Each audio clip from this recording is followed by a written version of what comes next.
Hello rock stars, Matt Vanderbo here. Today is December 29th, and due to the timing of this video, it is a perfect time to talk about goals for next year. Every year in the waning days of December, I set an annual goal for myself that will take place from January 1st of the following year to December 31st. And what I do is I set myself a goal in terms of overall output. Now, in the last video, I talked about the importance of being prolific in this industry and how you simply have to create a mountain of music every year if you want to see quicker and bigger successes in this world. And this is the way I do it. So at the end of December, I set an annual goal, which is just a lofty number that will represent the total number of completed pieces of music that I make throughout that year. And by completed pieces of music, I mean, it could be a cue, it could be a vocal song,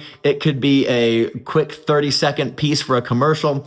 Just as long as it's a completed piece of music, it doesn't matter to me what style or length it is. A completed piece of music counts toward my total. And I set very lofty goals for myself. Remember, in the last video, I said you must set lofty goals if you want to see lofty results. So every year I set this number that is an annual goal for me. But in order to make it actionable and attainable, what I do is I break it down into weekly increments. So I have this big lofty number. For me, this year, it's 300 tracks. So I've got 300 tracks as my goal for my total output in the year. And then I divide that by 50, which is the number of weeks in the year. Yes, I know there's 52 weeks in the year, but the math is easier if you just do 50. So for me, 300 tracks divided by 50 gives me a weekly output of 6 tracks per week. Now for you, this could be any number that you want. Okay, so if you're kind of new to the game and you want to push yourself, maybe this number is 100 tracks. And to keep that pace, you have to do 2 a week. Maybe it's 150, you got to do 3 a week. You get the idea. But what we're really doing is we are taking a big goal and dividing it into weekly increments. So this is how you can stay accountable to yourself. So the way that I really make this work is every year, without fail, I go to a store and I buy a weekly calendar, just a weekly planner, okay? It's got all the weeks in there. And I've been doing this for, gosh, however long I've been in this business, 13, 14, 15 years. Once you've been doing something this long, the numbers start to get a little bit fuzzy, but somewhere in the mid-teens, which I guess is old enough for Matt Gaetz. Burn, baby. But every year I buy myself this weekly calendar because what I will do is at the end of every week, it's blurry here, but I've got Saturday and then I've got my target number, which again for me is 6 at the end of week 1. And then underneath that, I've got my actual track count, which right now it's blank because we haven't gotten here yet. I will fill this in every single Saturday night. Now, if I go to week 2, you can see that now my target is 12 tracks and my actual output, again, is blank for the moment. I'll fill it in week 2. But I go through the entire calendar and I write down my weekly goals and I just keep adding them up. So it should be written in a cumulative fashion. So if I go to April 5th, then you can see that my target output should be 84 tracks. Because that's 6 plus 6 plus 6 plus 6 plus 6 plus 6. And so I know that by April 5th, my catalog for the year should be at 84 tracks if I want to stay on pace for a 300 track year. Now, again, these numbers are different for everybody, so set a goal that you think is workable for you. Now, I recommend that these goals be lofty yet attainable. So you should know by now that you're going to have some things going on in the next year. Maybe you don't plan that far out in advance, but I know a lot of people do. They'll know about vacations or family reunions or this, that, or the other. And so they know that there's going to be weeks in there that are going to be down weeks, and kind of plan accordingly for those things to set yourself a goal that you are really going to have to reach for, but you know you can hit. We don't want this goal to be so lofty that it will be impossible to ever do it. Like, you don't want to say, I'm gonna make 1,000 tracks this year.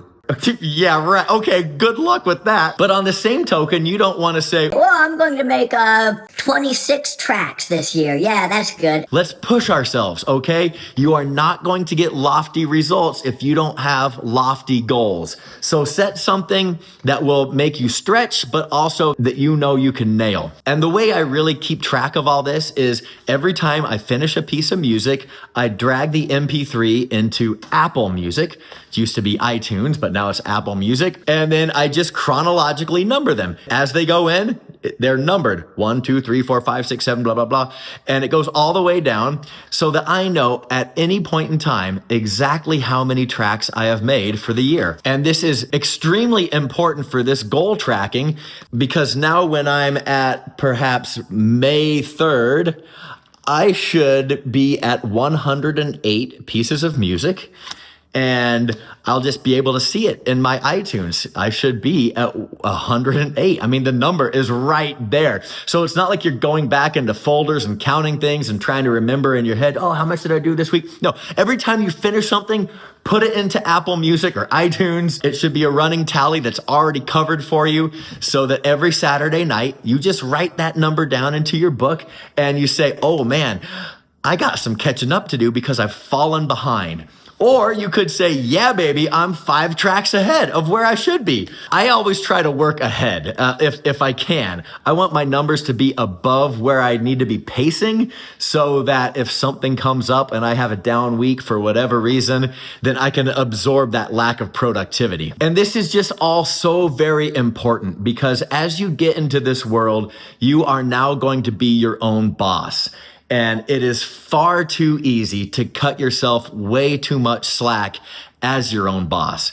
We would never lose track of the prize if we worked at a corporate environment. And I'm sure all you people that have bosses that you work in the corporate fields, you know how this goes. If a boss says, I need a report by 5 o'clock on Tuesday night. well, then you better get that frickin' report done by 5 o'clock on Tuesday night, or there's going to be some ramifications to your career. Well, we need to treat our music that same way. And that's why we need to have these weekly goals staring you in the face. Because the moment you cut yourself too much slack and you say, well, it's a tough week. I'm real tired today. It's just way too easy to do that. And if you fall behind too far, then the risk is that you just give up entirely and say, well, I'll get it next year.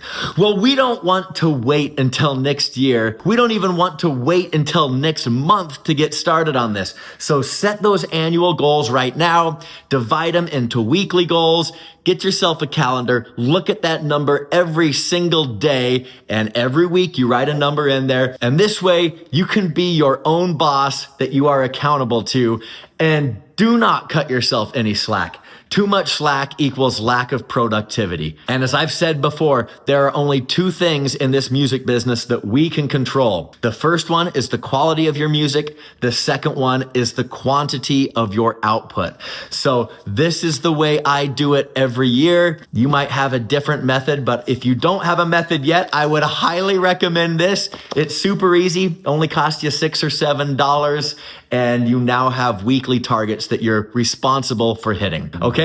I hope that helped you guys, and I hope you get something out of it. If you do something different, put it in the comments. If you want to follow my method, then put that in the comments too, and let me know how it's working as the year goes along. So I'm going to finish this one with another joke. A little Christmas joke for you guys, even though Christmas is over. But what do you call a frog hanging from the ceiling? Mistletoe.